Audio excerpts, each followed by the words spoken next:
le monde pour la première fois. Quand on se met à dessiner, à peindre, ou à photographier, ou à filmer, on commence à regarder. Avant ça, on n'avait pas regardé. On n'avait jamais vraiment porté attention aux détails, aux formes, aux plans, aux angles, aux ombres, aux mouvements, aux agencements des maisons, des roches, des personnes. On n'avait jamais regardé. Mais là, en photographiant sérieusement, on commence à voir. Et l'enfant est comme ça, lui. Il voit tout de suite. Il commence à regarder, puis il voit. Ce que les adultes ne voient pas. Et dès qu'il peut, c'est curieux, lui qui est avide d'images, dès qu'il y a un moyen, un crayon, quelque chose, une crayon, il va se mettre à dessiner. Et même s'il a bien vu, il ne partira pas de ce qu'il y a autour, il va partir de ce qu'il y a en lui-même. Qu'est-ce que c'est un visage pour lui? Qu'est-ce que c'est un parent pour lui par rapport à lui quand il va dessiner des visages, des personnes humaines, des corps? Qu'est-ce que tel signe est? Il va nous dire c'est un pompier, c'est un avion, puis après ça, il va changer d'idée. Qu'est-ce qu'il veut dire? Il y a juste lui qui le sait. Son geste exprime quelque chose qui le dépasse. Il y a une spontanéité parce qu'il a déjà été émerveillé. Il a déjà été ébloui. Et c'est pour ça qu'on pose des gestes, c'est pour ça qu'on fait des activités artistiques, pour être émerveillé, pour être ébloui, et pour éblouir les autres, et pour émerveiller les autres aussi.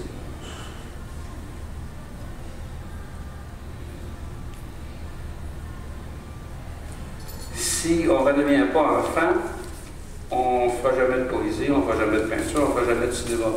Il y a un jeu dans l'art, dans la création, il y a une spontanéité, un émerveillement. Il faut redevenir enfant pour voir, pour sentir, pour découvrir. Parce que dans l'enfance, il y a toutes les potentialités. Et c'est normal qu'on montre ce qu'il y a de plus beau en montrant la naissance.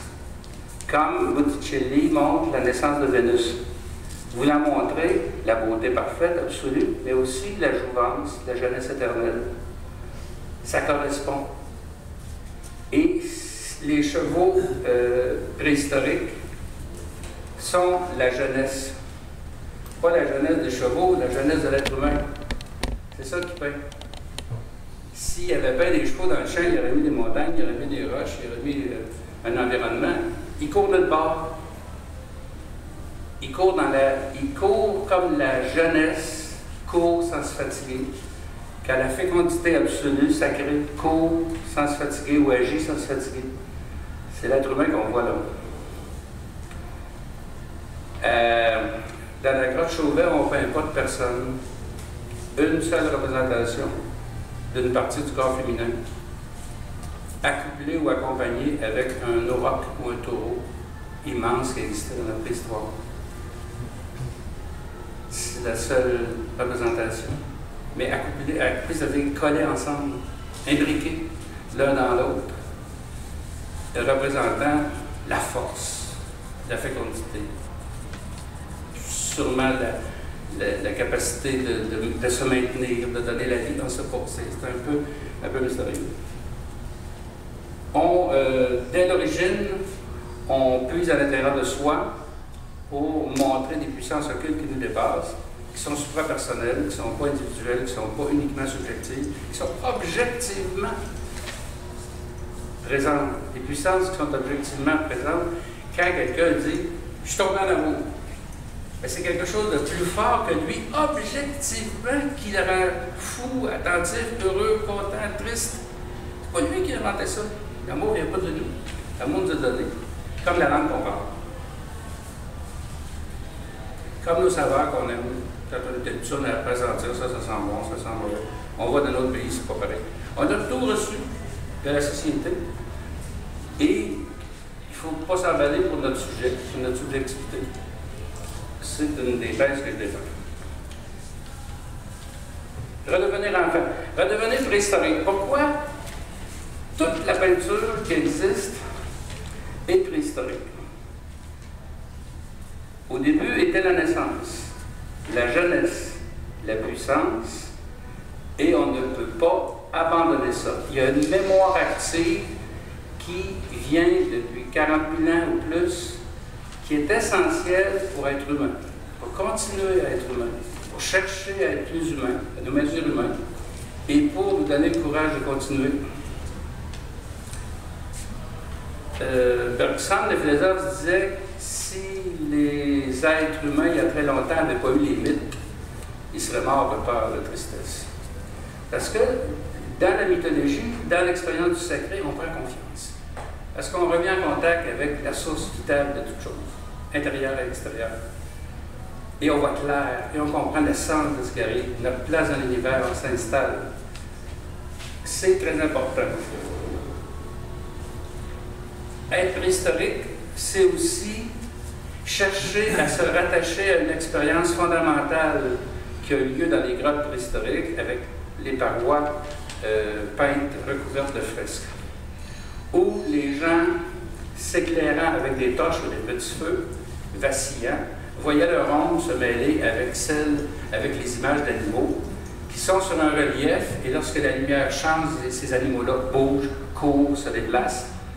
Et les gens aussi avaient l'impression d'entendre des chevals hennir et des animaux, on voit des lions à un moment donné, mugir, rugir plutôt, et des vaches mugir, etc. On les entendait. Mais on faisait un carnaval tellement grand aussi qu'on entrait en transe avec les flûtes, avec les tambourins. On a retrouvé des flûtes de 40 000 ans, avec les tambours, avec les crécelles, avec tout ce qui fait du bruit ou tout ce qui est harmonieux, puis avec la voix. Et pour moi, l'être humain ne parlait pas encore. Mais manifestait des sons musicaux avec la gorge, avec la bouche, avec la langue, avec tout le corps, des rythmes, etc.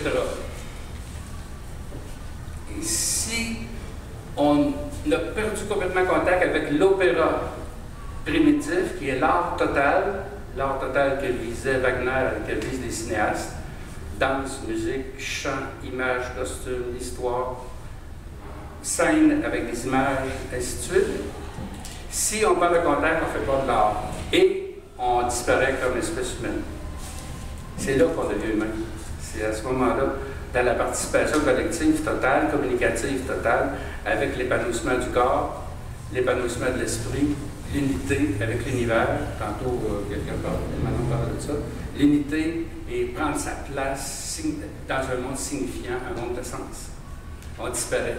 Il n'y a plus d'humanité s'il n'y a plus d'artistes, s'il n'y a plus de cinéma, s'il n'y a plus de théâtre, etc.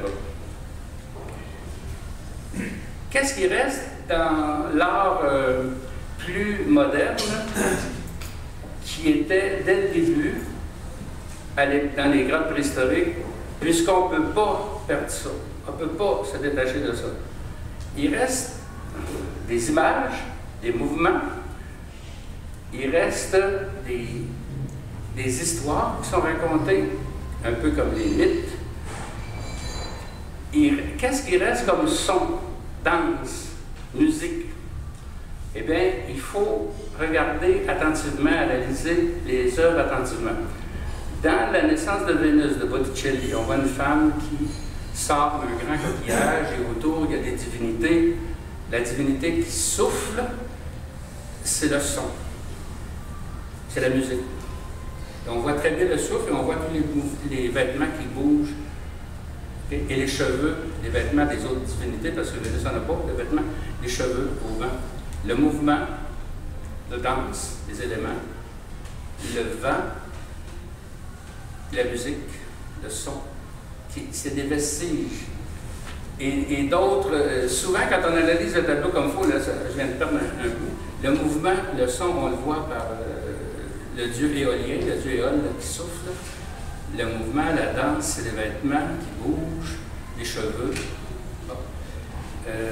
Il y a toujours des vestiges, et ce qu'on cherche toujours dans l'art, comme dans le cinéma c'est beaucoup plus évident, c'est de créer un art total, avec une participation globale, impliquant tout l'univers et toutes les capacités corporelles, toutes les capacités spirituelles, toutes les capacités psychiques.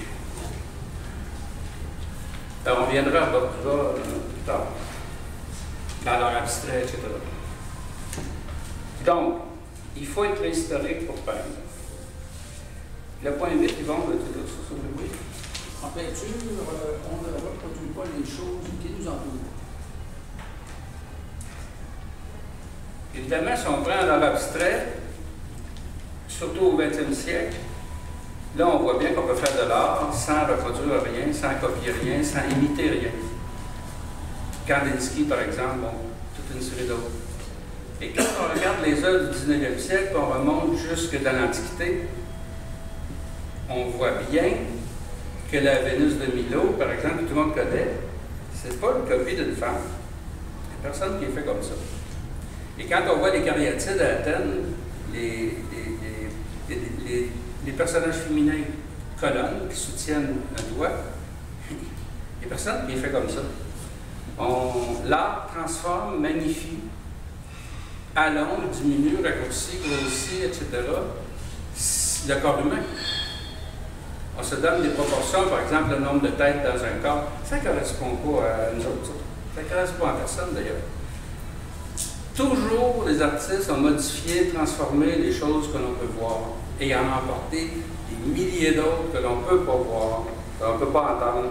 Donc, on ne fait pas l'expérience quotidienne. C'est très ennuyant que les artistes montrent ce qu'on voit exactement autour de nous. Quel intérêt de peindre un oiseau si c'est exactement la même chose qu'on voit sur le bord de la rivière? Quel intérêt de faire de la photo artistique qui donne un point de vue, un horizon, un sens à des objets, à un événement? Si la photo est exactement et aussi plate et aussi ordinaire que ce qu'on voit tout le temps, il n'y aurait pas d'art. Personne n'ira au théâtre. On envoie tout le monde qui mange à la table et qui s'astine. Pourquoi on va voir Michel Tremblay? C'est 100 fois plus fort que du monde qui mange et qui s'astine à table. C'est beaucoup plus humain que nous-mêmes. Là, on voit l'essence des choses, on voit le cœur, la force de l'être humain. C'est dans les arts qu'on découvre la réalité. La réalité est là, est autour de nous, est en nous, essentiellement. Et on peut essayer d'en reproduire certaines images auxquelles on participe. On regarde la pièce de Michel Tremblay, on a peur, on est content, on est triste, on fait partie de l'histoire. Mais on n'est donc pas réaliste, mais pas du tout. Un être humain réaliste, il est mort. C'est un être humain. Réaliste totalement, là, qui n'a que les événements, les choses, les objets, il est mort. Il est déjà mort. Il est mort sur deux pattes. C'est en entrant dans la véritable réalité qui touche l'au-delà de tout le sacré que l'on se rejoint soi-même, qu'on rejoint les autres aussi.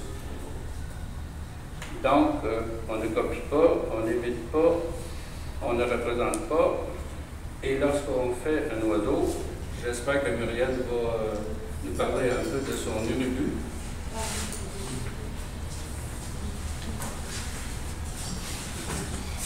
Tellement que cool. Ah ben, c'est un héros, j'en ai un urubu. C'est Jean-Marie qui va te donner. Oui, c'est ça. C'est tu viens de dire l'oiseau, il y a une réalité différente. Ça, c'est un oiseau.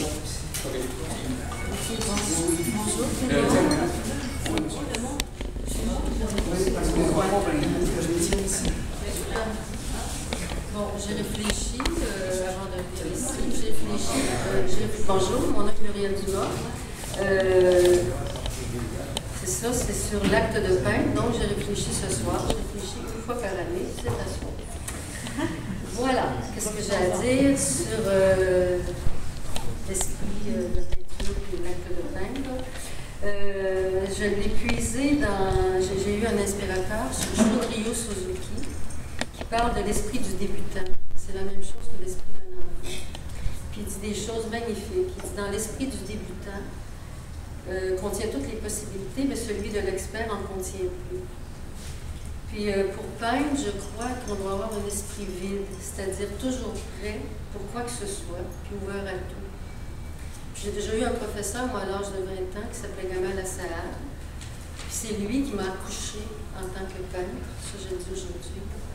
Et puis lui, il exigeait de ses élèves aucune efface, aucune règle et surtout ne penser à rien. Mais ne penser à rien veut dire ne pas être fixé sur aucune pensée quand on peint. Si on juge cela facile, on se trompe. Et puis l'autre chose aussi, je veux dire, de l'esprit du débutant, c'est pas moi qui le dis, c'est Sean Rioux, c'est embrasse tout. C'est-à-dire, il est dans la non-dualité en lui-même. Il est toujours riche et se suffit à lui-même, mais pas dans un sens négatif. Puis tantôt, j'écoutais Clément parler, puis j'ai eu la pensée que peut-être le premier dessin que l'homme fait, c'est quand il a mis les pieds dans le sable ou dans la boue, il a vu son pied reproduit. C'est peut-être là qu'a commencé le premier dessin, la première sculpture. J'ai eu cette pensée-là. Puis l'autre question que je me suis posée, est-ce que c'est le regardeur qui fait la création? C'est une question que je me suis posée. Parce qu'il y a un regardeur qui regarde une toile. C'est pas si mal. Ok, excusez, je suis pas habituée de... Bon. Puis c'est vrai que ça part d'une vision intérieure, peindre, et puis c'est... j'ai dit à mon professeur de dessin que moi, j'aimerais dessiner tout l'univers. Je pense qu'il m'a dit commence tout de suite, là.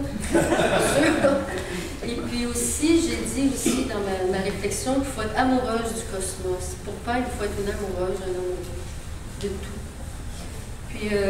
Puis pour moi, l'acte de peindre est corporel. C'est le corps du cosmos quand je dis corporel. Puis on a un corps unique, on a une respiration unique, un coup de pinceau, un coup de spatule unique, un dessin. Puis il y a une autre chose aussi que j'ai une certitude intérieure, c'est plus la respiration est profonde, plus l'acte de peindre devient profond dans le sens de présence. Plus notre respiration est profonde, je trouve que l'acte de peindre va avec l'acte de respirer. Et puis, c'est ça, là, on fait une marque quand on peint, c'est comme une magie. Puis, c'est ça, c'est comme le pied dans la boue, dans le sable. Je sais pas, qu'est-ce que je voulais dire.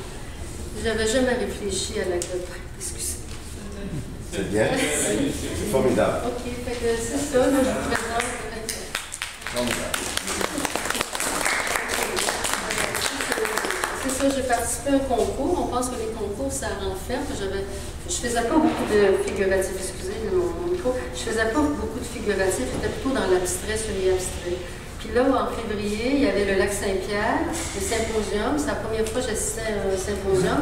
Puis on m'a demandé de faire des oiseaux sauvages du lac Saint-Pierre. Donc, j'ai fait une recherche. Puis il y avait le héron. Puis comme vous savez que le lac Saint-Pierre abrite la plus grande héronnière au monde. Ça, je ne le savais pas, là, mais il y a beaucoup de... Puis il fallait que je fasse j'ai fait 4 toiles, vite. Et puis donc celle-là, puis 2 autres, dont une a été choisie, j'étais contente, j'ai eu une réceptivité. Et puis, c'est ça, là, il fallait le faire comme ça, là, horizontal, je ne savais pas, ça avait été éliminé, mais qu'importe. Fait que je suis tombée amoureuse de l'urubu, je l'ai appelé Urubu roi, OK, le titre. Et puis l'autre, le vieil héron, je vais le décrire vite, le vieil héron, je m'étais trompée des pattes, fait que ça l'a vieilli, fait que j'ai appelé le vieil héron. C'est ça, là, comment dire, donc pourquoi l'urubu, j'ai lu Serge Bouchard, ça vient pas de moi, il dit c'est le plus beau des rapaces, je pense que je suis d'accord avec lui. Puis c'est quelqu'un qui continuellement avec la mort des animaux, la mort des humains, il se nourrit de ça. Puis il y a toute une réflexion philosophique sur l'urubu, la mort. Puis aussi, il aide aussi les gens qui nettoient les rues, puis les endroits où est-ce qu'il y a des morts, des animaux morts, donc il travaille pour la voirie. Fait que je sais pas, j'ai fait ça très vitement, là, je sais pas quoi dire, j'avais d'autres choses à dire. C'est en masse, voilà. Merci de m'avoir écouté. Merci. Merci beaucoup.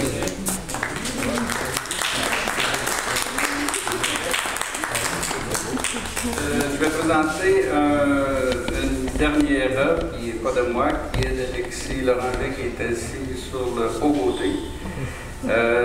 C'est un visage et ce qui est important, c'est l'émotion. C'est la personnalité qui entre en contact avec nous.